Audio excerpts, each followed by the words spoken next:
हिंदी आणि इंग्रजी या तिन्ही विषयांचा संयुक्तिक असा हा कार्यक्रम आपण या ठिकाणी आयोजित केलेला आहे. हा पहिल्यांदा आपण प्रयोग करतो आहोत. त्याच्या पाठीमागचं कारण असं की गेली 7-8 वर्ष वेगवेगळ्या विषयांच्या अभ्यास मंडळाची उद्घाटन होत असताना एक गोष्ट सातत्यानं माझ्या लक्षात येत होती. सगळ्यात शेवटचं वाक्य जे तुम्ही म्हटला की कुठल्याही भाषेचा द्वेष करू नका. मी द्वेष असा शब्द नाही वापरणार, पण मराठीचा कार्यक्रम आमचा नव्हे, हिंदीचा कार्यक्रम आमचा नव्हे, कारण आम्ही इंग्रजीचे लोक आहोत. इंग्रजीचा तर आमचा नाहीच नाही, कारण आम्हाला इंग्रजी कळतच नाही. अशा पद्धतीची जी भावना तयार होते आहे आणि त्याला नकळतपणे प्राध्यापकांच्या लेवलवरती सुद्धा खतपाणी घालण्याचं जे काम होत आहे त्याच्या संदर्भात थोडस अंतर्मुख होऊन पाहावं असा गेल्या 8 वर्ष मी प्रयत्न करतो.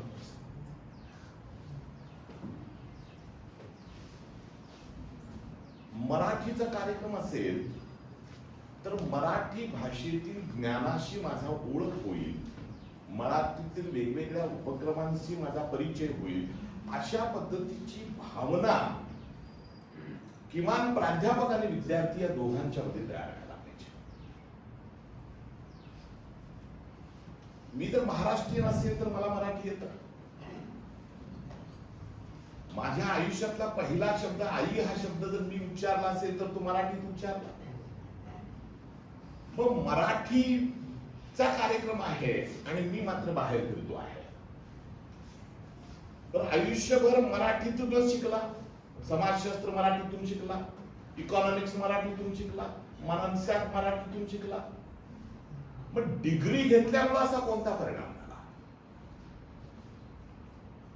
भाषेशी असणारं आपलं जे नातं आहे हे नातं आईशी असणाऱ्या नात्याशी जोडणारं नातं आहे. लक्षात घ्या, आम्ही भाषेला मातृभाषा असं म्हटलं. आईची भाषा आहे होती आणि म्हणून आईची भाषा, मावशीची भाषा अशा पद्धतीच्या काही संकल्पना आपण वापरतो आहोत. त्यामुळं पहिल्यांदा असं वाटलं, काही आमचे मित्र जे आहेत तेही आले आणि त्यांनी असं सांगितलं की सर थोडस आपण एकत्रितपणे काय करूया, मांडणी करूया. नॉर्मली अभ्यास मंडळाच्या कार्यक्रमांच्या काय मांडायचं हे करायला पाहिजे ना अगोदर. जे अभ्यास मंडळाच्या कार्यक्रमामध्ये वर्षभराचे कार्यक्रम कशा पद्धतीचे असतील, कुठल्या कुठल्या दिशेनं आपण जाणार आहोत, काय हे बाजूलाच राहतं. लक्षात घ्या, म्हणजे अभ्यास मंडळाच्या उद्घाटनाच्या कार्यक्रमामध्ये महाविद्यालयाचे नियम काय सांगतात? महाविद्यालयाचे नियम सांगण्याचा वेगळाच प्लॅटफॉर्म होतो. अभ्यास मंडळ कशासाठी? मराठी, हिंदी आणि इंग्रजी हे कशासाठी? तर त्या विषयातील जे विद्यार्थी असतील त्यांना त्यांचं ज्ञान वृद्धिंगत करण्यासाठी आपल्या डिपार्टमेंटच्या माध्यमातून कोणते कार्यक्रम आपण घेणार आहोत त्याची माहिती काय करा, त्यांना द्या. नवीन एज्युकेशन पॉलिसी आहे. आता तर ही गरज फार मोठी झालेली आहे. म्हणजे आता पूर्वी काय व्हायचं, टीवाय पर्यंत जायचं तोपर्यंत आपला विषय निश्चित नसायचा. कुठला विषय घ्यायचा ते बघूया टीवायला गेल्यानंतर. या पोयाला मार्क जास्त पडतील तर एसवायला ठेवूया, एसवायला जास्त पडतील तर टीवायला ठेवूया.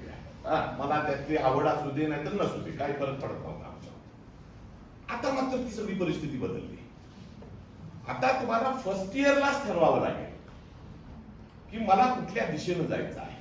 कोणताही असतो, म्हणजे डीएससी वगैरे जे काही विषय आता तुमच्या समोर येत आहेत आणि त्या पद्धतीनं सर्व भाषांचं, सर्व याचा अर्थ मराठी किमान, इंग्रजी किमान आणि हिंदी किमान, या 3 भाषांची किमान स्वरूपामध्ये ओळख व्हावी, एवढाच एक प्राथमिक स्वरूपाचा हेतू या कार्यक्रमाचा आहे.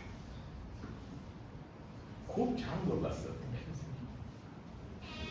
आणि इतका अस्खलित मराठी बोलला तुम्ही की मी गेल्या काही काळामध्ये प्राचार्य या नात्यानं अनेक कॉलेजवरती जातो.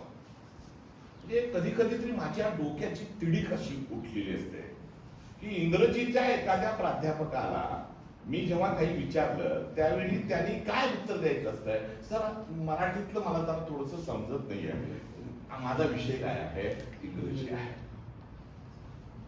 कधी कधी प्रश्न पडतो, सर आयुष्य घेणं मराठीमध्ये तुझं आणि 4 पुस्तकं शिकल्याबरोबर लगेच तुला इंग्रजीच तेवढी कळायला लागली काय? दा लक्षात घ्या, आपल्या भाषेचा अभिमान जो आहे, दुराभिमान नव्हे, दुराभिमान हा शब्द वेगळा, पण आम्हाला तरी कुठं सगळ्या भाषा येतात. आम्ही हिंदी बोलत असताना आम्ही अडकतो ना.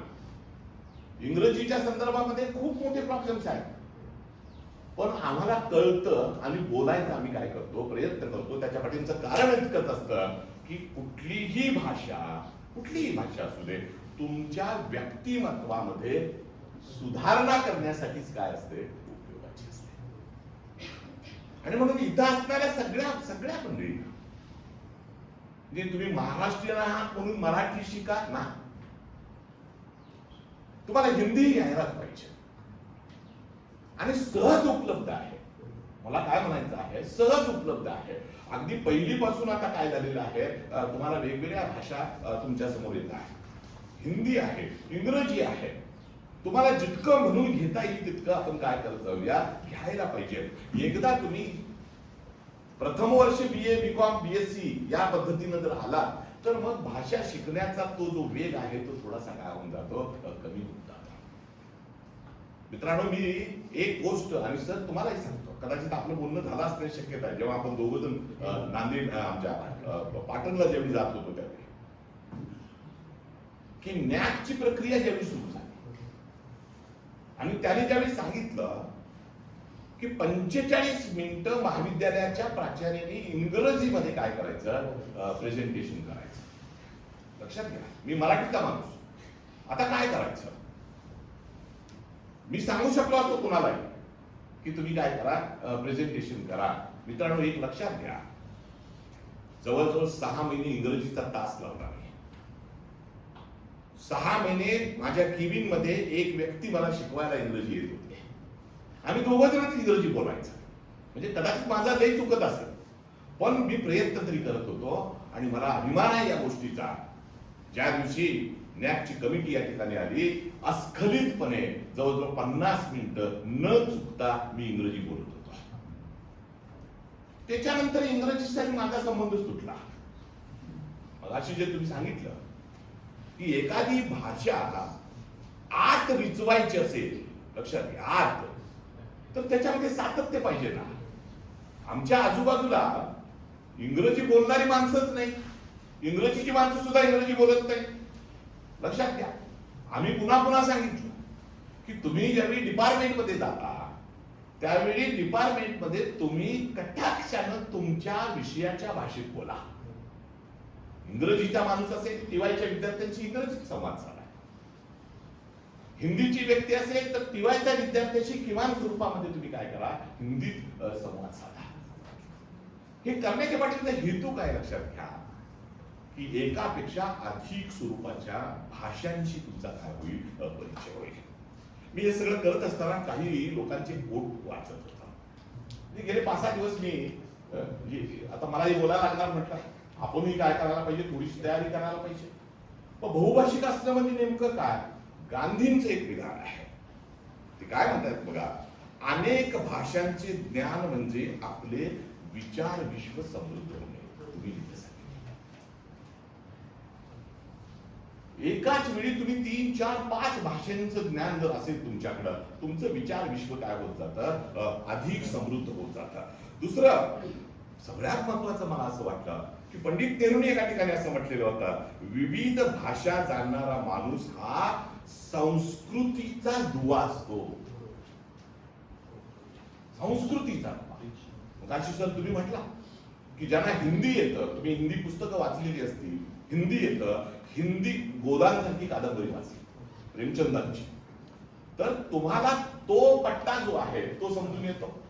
लक्षात येते का? आजकाल खूप चांगलं झालेलं आहे की अनुवादाच्या माध्यमातून अनेक पुस्तकं आपल्या हातामध्ये काय खाली कन्नड भैरप्पांची जर काही कादंबऱ्या जर मला वाचायची असतील तर अनुवादाच्या माध्यमातून येतात. पण समजा मला कन्नडच येत असतं, म्हणजे मूळ कशात आहे त्या पद्धतीनं आपण जर त्याचा विचार केला तर हा संस्कृतीचा दुवा जो आहे तो या ठिकाणी आंबेडकर सरांनी, खरं तर आंबेडकरांनाही खूप काय होत होत्या भाषा येत होत्या. म्हणजे त्यांनी असं म्हटलं, अधिक भाषा जाणणं म्हणजे ज्ञानाची दालनं अधिक खुली होणं. किती केवढं साधं सोपं वाक्य आहे, साधं सोपं वाक्य. एकाच वेळी तुम्ही 3, 4, 5, 6 म्हणजे जसं संशोधन करत असताना आपण वेगवेगळ्या भाषेतील मंडळींचं काय करत असतो, कोटेशन्स वगैरे घेत असतो. तर ही जितक्या तुम्हाला अधिक भाषा येतील तुमच्या संशोधनाचा दर्जा सुद्धा काय होत जातो, त्या पद्धतीनं वाढत जातो. आता हे इथं सांगितल्यानंतर पुन्हा मुन्शी प्रेमचंदांचं एक वाक्य मला फार महत्वाचं वाटतं. त्याने असं म्हटलेलं होतं, भाषा केवळ बोलने का साधन नहीं बल्कि समाज की आत्मा है. आता आत्मा ही संकल्पना भारतीयांना माहित नाही अशातला भाग नाही. आज सगळं जे आहे हे भाषेच्या माध्यमातूनच आपण काय करू शकतो, तयार करू शकतो. विनोबा भावे असं म्हणतात, जितनी भाषाएं सीखोगे उतने ही मनुष्य के निकट पहुंचोगे. मगाशी तुम्ही ते नेल्सन मंडेलाचं वाक्य सर सांगितलं, खूप महत्वाचा आहे. म्हणजे माणसाशी संवाद जो आहे तो डोक्याने डोक्याचा संवाद व्हावा का ना, हा संवाद जो आहे तो हृदयाचा हृदयाशी संवाद करायला पाहिजे. आणि जेव्हा तुम्ही त्याच्या भाषेत बोलायला सुरुवात कराल एखाद्या व्यक्तीच्या, त्यावेळी तो हृदयाशी संवाद होईल. म्हणजे मुंबई सारख्या ठिकाणी आजकाल सर्रात त्या टॅक्सीवाल्यांशी वगैरे क्या भैया आओगे क्या अशा पद्धतीचं विधान केलं जातं. आणि पटकन जेव्हा एखादा हिंदी बोलत असताना मध्येच एखादा मराठी शब्द जातो आणि मग तो म्हणतो, तुम्हाला मराठी येतं, आणि मग मराठी बोलणं सुरू होतं. अहो जग जिंकल्याचा आनंद होतो. मराठी किंवा मध्यंतरी मी दुबईला गेलो होतो आणि दुबईमध्ये कितीतरी भारतीय आहेत, महाराष्ट्रीयन आहेत, केवढे लोक आहेत तिथं. पण इथून तिथं गेलो 12 तासात सगळं पाक बदललं. पण तिथली भाषा जी आहे ती भाषा सुद्धा हिंदीशी सादृश्य अशा पद्धतीचीच आहे, हिंदीच आहे. त्यामुळे काय प्रश्नच काय येत नव्हता. पण ते सोडून जेव्हा दुसऱ्या देशामध्ये तुम्ही जाल, तुम्ही पूर्णपणे ब्लँक असता. आम्हाला इंग्रजी येतं का ना, हिंदी चालत नाही, मराठीचा संबंधच कुठे येतो. मग अशा या सगळ्या परिस्थितीमध्ये एक भाषा दुसऱ्या भाषेशी हृदयाशी संवाद साधण्याचा प्रयत्न जो आहे तो या पद्धतीनं आपल्या समोर येताना दिसतो आहे. दुसरं एक महत्वाचं तुम्हाला सांगतो, limits of my language is limits of my world. विगेस्टाईन नावाच्या तत्ववेत्याने सांगितलं, जितका तुम्ही कमी भाषा जाणता तितकं तुमचं जग काय होतं, मर्यादित राहतं. तुम्ही जितक्या अधिक तुमचा वाईट परप्लेक्शन असेल तर त्याच्यासाठी भाषा ही सगळ्यात महत्वाची आपल्याला दिसते आहे. आणि म्हणून तुम्हाला आता मित्रांनो एक लक्षात घ्या, विद्यार्थी मित्रांसाठी मी सांगतो, आमच्या प्राध्यापकांसाठी सुद्धा सांगतो की अशा कार्यक्रमांच्या मध्ये काय घ्यायचं, म्हणजे इथून बाहेर पडता काय घ्यायचं, तर किमान एखादा मुद्दा तरी आपल्या डोक्यात राहायला पाहिजे. म्हणजे तुम्ही म्हटला सर की 10वीचं सर्टिफिकेट आलं, 12वीचं सर्टिफिकेट आलं, पहिल्यांदा जर मी काय बघितलं असेल, इंग्रजीत पास आहे का. आता ही गौरवाची बाब आहे की ह्याची लाज वाटायला पाहिजे, हे आपणच ठरवा.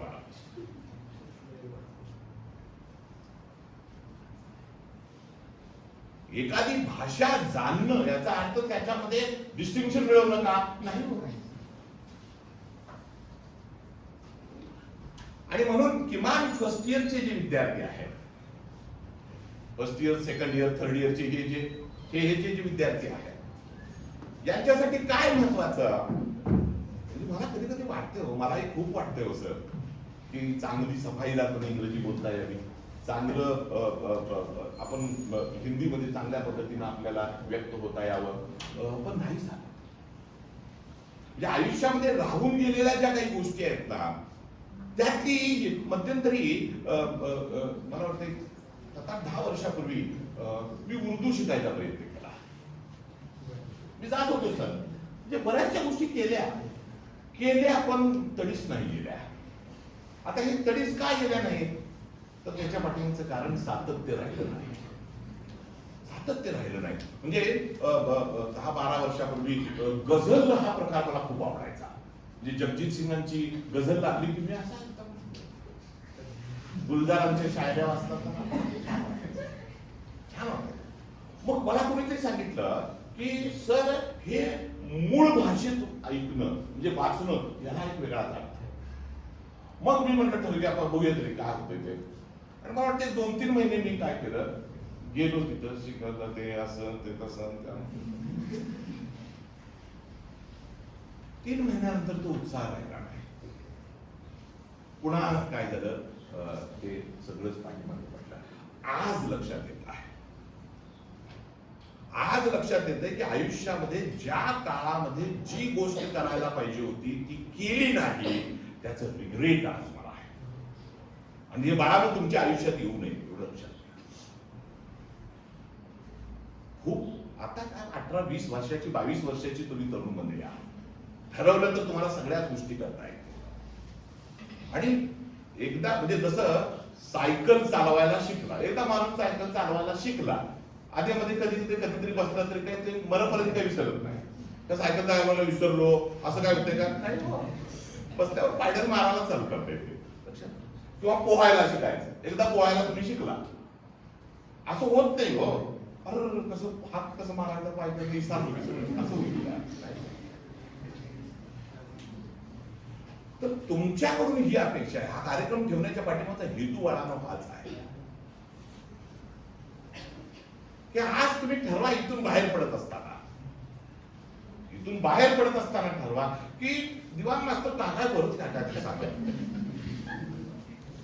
मला मराठी येते. म्हणजे ठरवा तुम्ही आता मला मराठी येते. आता त्याचं हिंदीकडे लक्ष देऊया. लक्षात आलं का?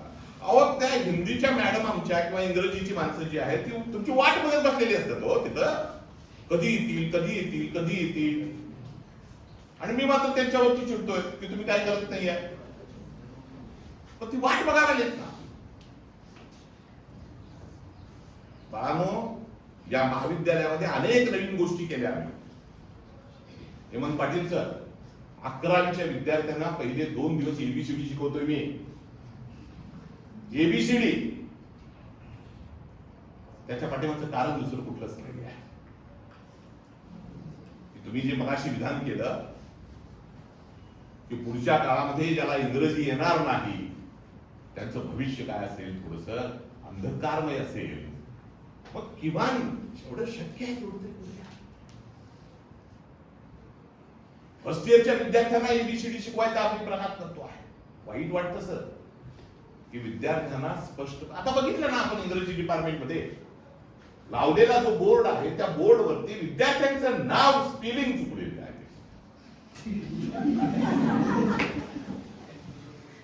आपण किती जबाबदार आहोत, कशा पद्धतीने आपण काम करतो आहोत, कुठल्या स्वरूपाच्या अपेक्षा आपण ठेवायच्या. हे सगळं जे आहे, आणि म्हणून समोरचा माणूस जर नसेल तर किमान विद्यार्थ्यांनी तरी आता काय करायला पाहिजे, सजग राहायला पाहिजे. लक्षात येते का बाळांनो? लक्षात येईल तुमच्या. आणि 4 वर्षानं आणि 5 वर्षानं ते दिवाण मास्तर काय काय लई सांगत होतं, आपण हे केलं असतं तर बरं झालं असतं. आणि म्हणून आजचा हा कार्यक्रम या ठिकाणी आपण ठेवला. खरं तर सर, हा कार्यक्रम आहे म्हटल्यानंतर मीच माझी नोट्स केली 5 तास. मी असं म्हणत नाही या की माझ्यासारखं सगळ्यांनी करावं, नाही म्हणत मी सर. पण इथं जर मला उभा राहायचं असेल तर तयारीनेच उभा राहायला पाहिजे. म्हणजे जोपर्यंत मी या महाविद्यालयाचा प्राचार्य असेल तोपर्यंत असं एखादंही विधान होता उपयोगाचं नाही की वेगळी काहीतरी दिवाण सर बोलल्याने निघून गेले, नाही बोलले. इथं आम्ही इथं बघायचं हे बहुभाषिक असणं म्हणजे नेमकं काय. तुम्ही आता नेल्सन मंडेचा उल्लेख केला, त्याच्यानंतर इंग्रजी साहित्य, मुन्शी, एकापेक्षा अधिक भाषांचे ज्ञान का असावे, आणि मग त्याचे 3, 4, 5 मुद्दे जे आहेत ते इथं काढले. आणि मग सगळ्यात शेवटी मी असं म्हणतो की जगात कुणाला किती किती भाषा येत होत्या. तुम्ही सांगितलं 42 भाषा येत होत्या. एका व्यक्तीला 42 भाषा येत होत्या. अरे बापरे, 42 भाषा. आणि मग म्हटलं मग भारतात अशी कोण काय, सगळी तिकडली आहेत माणसं, मग भारतामध्ये अशी कोण आहेत का. आणि मग एका गोष्टीत काही नुसतं शिकण्यासाठी नाही, नुसतं पुस्तकात वाचण्यासाठी नाही. महात्मा गांधी नावाचा जो मनुष्य आहे, या महात्मा गांधींनी वयाच्या 76व्या वर्षी, बरोबर आहे ना, वळवीसर पेरे, बरोबर आहे ना, वयाच्या 76व्या वर्षी बंगाली शिकायला सुरुवात. हे पुस्तकात आहे हो, आहे ना रचना, आपल्या झाडा होत आहे. ते का केलं त्यांनी, तर त्यांना बंगालमध्ये जायचं होतं. आणि मग बंगालमध्ये जर जायचं असेल तर इंग्रजीत बोलून चालणार नाही. मगाशी तो विधान आलं, मगाचं ते विधान, तर बंगाली लोकांशी बंगाली भाषेमध्ये बोलूया म्हणजे अधिक चांगलं होईल. गांधी 76-77व्या वर्षी काय शिकत होते, बंगाली शिकत होते. गांधींना किती भाषा येत होत्या? गांधींना गुजराती येत होतं, हिंदी येत होतं, इंग्रजी येत होतं, संस्कृत येत होतं, उर्दू येत होतं, बंगाली, तमिळ, 7 भाषा अस्खलितपणे गांधी बोलत होते.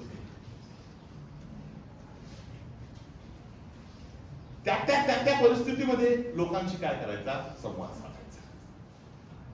पंडित नेहरू, अब्दुल कलाम जे आहेत आपले, एपीजे अब्दुल कलाम, यांना किती भाषा येत होत्या, तर साधारणतः 6 भाषांच्या मध्ये ते खूप चांगल्या पद्धतीने काय करायचे, संवाद साधायचे.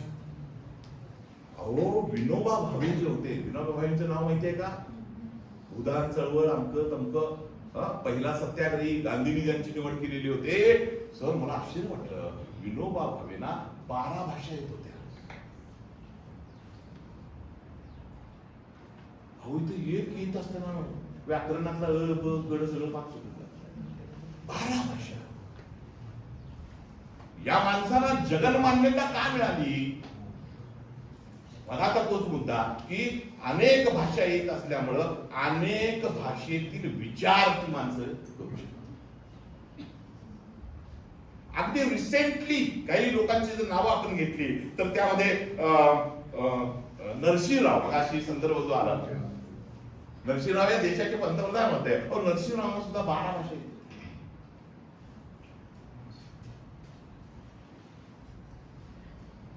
राजकारणाचा विषय बाजूला राहू,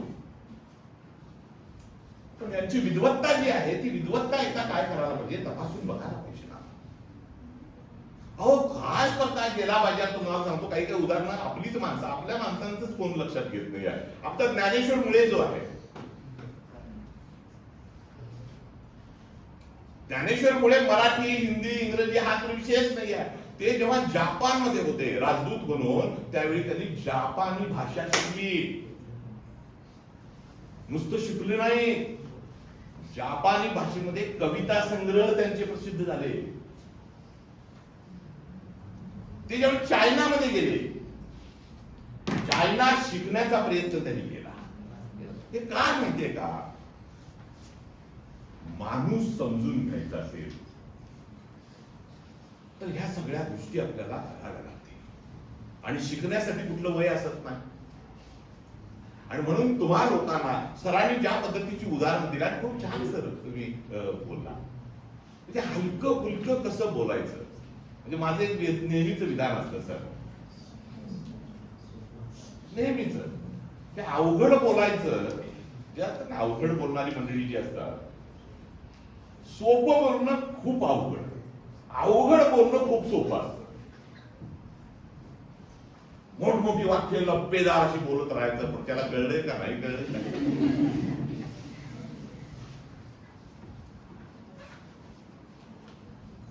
बाहेर पडत असताना एकच विधान की संबंधित व्याख्यान किती छान झालं, काय सांगितलं काय सांगितलं कळलं नाही. व्याख्यान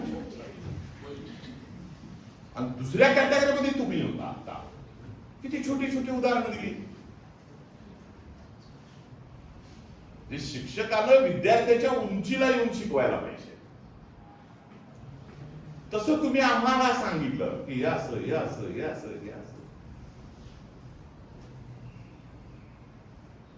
आणि तो सगळा प्रकार जो आहे, आणि आणखी एक उदाहरण तुम्हाला माहिती असू दे, तर या सगळ्या गोष्टीचा आपल्याला अभिमान असायला पाहिजे. कटांबळे साहेब